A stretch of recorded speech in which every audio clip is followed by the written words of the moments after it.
کہ 2022 سے لے کر آج تک جو بھی جج صاحب کیس سنتے رہے ہیں وہ بلا اختیار و بدون جو ہے کسی جورسڈکشن کے وہ سنتے رہے. وہ تمام کارروائیاں جو ہے کالعدم متصور ہوں گی، کیونکہ ان کا نوٹیفیکیشن جو ہے وفاقی حکومت کی جانب سے کبھی ہوا ہی نہیں ہے. ایک بات یہ تو جج صاحب بھی کہنے لگے اچھا یہ وہی جج صاحب ہے ہائی کورٹ کے کہنے لگے. میں نے کہا جی ماشاءاللہ وہی جج صاحب ہے جنہوں نے نواز شریف کا کیس بھی سنا، جنہوں نے آصف علی زرداری صاحب کا بھی کیس سنا، یوسف رضا گیلانی صاحب کا بھی کیس سنا، اور اب ماشاءاللہ عمران خان صاحب کا بھی کیس سن رہے ہیں. اور یہ بہت زیادہ مقبول اور منظور نظر ہیں، اور سبھی کام انہی کو تو یار بس کر چپ کرنا پلیز ڈونٹ انٹرفیئر. تو یہ میں نے کہا جی یہ وہ ماشاءاللہ مقبول ترین جج صاحب ہیں جن کے ذمہ سارا کچھ لگا دیا جاتا ہے تاکہ من پسند فیصلے کروائے جا سکیں. تو ایسے میں بہرکیف مجھے جج صاحب کی ذات سے کوئی ایسی پرخاش شکایت نہیں ہے. بہت ماشاءاللہ نرم اور حلیم گفتگو کرتے ہیں.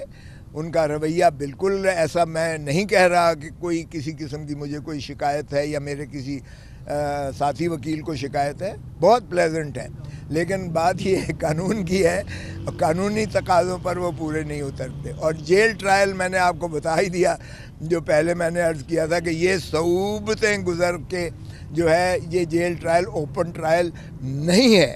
اوپن ٹرائل کسی صورت میں نہیں ہو سکتا ہے.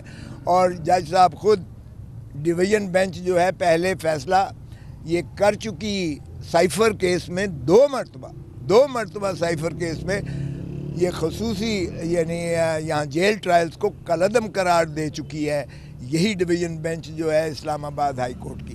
تو بہرکیف جج صاحب نے کہا کہ چونکہ یہ اب ڈویژن بینچ کے پاس جانا لگ سکتا ہے تو غلطی ہمارے سٹاف سے ضرور ہوئی ہے. تو میں نے کہا جی آج ہی یعنی آج کے دن میں نے کہا اس کو آج ہی ڈی بی میں پلیز لگا دیجئے گا، کیونکہ جج صاحب کو بڑی جلدی ہے اور بڑی تیزی کے ساتھ گواہوں کے بیانات قلم بند کیے جا رہے ہیں، اور انہیں پتہ نہیں کس کی ہدایت ہے کہ اس کو جلدی یکسو کرنا ہے. اور یکسو کا مطلب آپ سمجھتے ہیں کہ کیا کرنا ہے. تو میں نے کہا جی اس لیے مہربانی کر کے آج ہی لگائیں تاکہ مزید کارروائی اس میں جو غیر آئینی اور غیر قانونی کی جا رہی ہے وہ نہ ہو سکے اور مانع ہو جائے اور رکاوٹ اس میں آ جائے. تو بہرکیف انہوں نے کہا میں تو چیف جسٹس کے ساتھ بھیج سکتا ہوں فائل آپ کی استدعا کے ساتھ، لیکن بینچ کا کانسٹیٹیوٹ کرنا یہ میرے بس میں نہیں ہے، یہ چیف جسٹس صاحب ضابطے کے مطابق کرتے ہیں. چنانچہ انہوں نے چیف جسٹس صاحب کے پاس بھیج دی، ہمیں منتظر رہے، اور 12:30 بجے کے قریب ہمیں اطلاع ملی کہ چیف صاحب نے کل کے لیے اس کیس کو جو ہے وہ ڈی بی جو ہے ڈویژن بینچ جسٹس گل اورنگزیب صاحب کی سربراہی میں اس کو کل کے لیے لگا دیا ہے، جس کی سماعت ڈی بی 12 بجے کے بعد 12:15 بجے کے قریب کرے گی. ہم نے آ کے یہاں بتایا جج صاحب کو، منتظر تھے ہمارے، تو ہم نے انہیں بتایا کہ جناب یہ دونوں کیس جو آپ سماعت کر رہے ہیں ان دونوں کیسز میں ہم نے سٹے مانگا ہے عدالت عالیہ سے، اور وہ آج جزوی سماعت سنگل جج کے پاس ہوئی ہے، لیکن چونکہ سنگل جج سن نہیں سکتے تھے اس لیے کل کے لیے یہ ڈویژن بینچ کے پاس لگی ہے. آپ مہربانی کر کے اسے مزید سماعت سے احتراز کیجئے گا تاکہ فیصلہ ہائی کورٹ کا آپ کے سامنے آ جائے، اور پھر اس کی روشنی میں جو بھی ہوگا، اگر سٹے ہوتا ہے تو ظاہر ہے پھر آپ سن نہیں سکتے ہیں، آگے اس میں پیش رفت نہیں ہو سکتی ہے. اگر کوئی اور صورت ہوگی تو پھر ہم حاضر ہیں، آپ بھی میدان بھی حاضر ہے، گھوڑا بھی حاضر ہے. لیکن بہرکیف انہوں نے کہا کہ سٹے تو ابھی نہیں ہوا تو نہیں ہوا. ہم نے کہا وہ تو واقعی صحیح بات ہے، آج جب سماعت نہیں ہوئی تو سٹے کہاں سے ہونا تھا.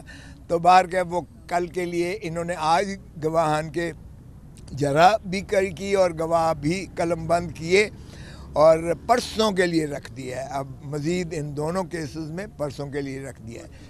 پارٹی قیادت کی میٹنگ ہوئی ہے آج، سر اس میں پارٹی قیادت کی میٹنگ ہوئی ہے، اس حوالے سر کیا کہیں گے؟ جو پارٹی قیادت کی میٹنگ ہوئی ہے ٹکٹوں کی تقسیم کے حوالے سے کیا ری وزٹ کیا جا رہا ہے پورے پاکستان میں؟ نہیں، چند حلقوں پر ہے، صرف چند حلقوں پر جو ہے جس میں شکایات آئی تھیں یا جس میں کوئی ایسے پارٹی تنظیم کی جانب سے کوئی تحفظات کا اظہار کیا گیا تھا، ان پر گوہر صاحب کو، عمیر نیازی صاحب کو، اور میں بھی اس میں شامل تھا، شعیب شاہین صاحب بھی شامل تھے، اس میں ان پر غور و خوض مزید ہوگا. باقی ایسا نہیں ہے، باقی تو سارے جو ہو چکے. کس طرح سپریم کورٹ میں سینئر وکلا اور لیڈیز وکلا کے ساتھ بیہیو کیا جاتا ہے، کس ٹائپ کی تلاشی لی جاتی ہے، یہ کیا چل رہا ہے، ایسا کیوں ہو رہا ہے، اور یہ کب تک ہوتا رہے گا؟ اب دور چینج ہو گیا ہے. یہ سپریم کورٹ کو بھی سوچنا چاہیے کہ یہ 90s اور 80s کا دور نہیں ہے. آج کل سوشل میڈیا کا دور ہے، اور کسی ایک پارٹی کو نوازنے کے لیے اگر سپریم کورٹ اس طرح کے احکامات جاری کر رہی ہے اور اس طرح کے فیصلے کر رہی ہے، اور ججز اس طرح اپنی توقیر اور اپنے ادارے کی توقیر کو خراب کر رہے ہیں، اور بشمول باقی تمام ادارے بھی جو اس وقت عوامی امنگوں کے خلاف جا رہے ہیں، تو اس کا نقصان اداروں کو تو ہوگا ہی ہوگا، لیکن ملک کا بہت بڑا نقصان ہونے والا ہے. اللہ تعالی ہمارے ملک کی خیر کرے.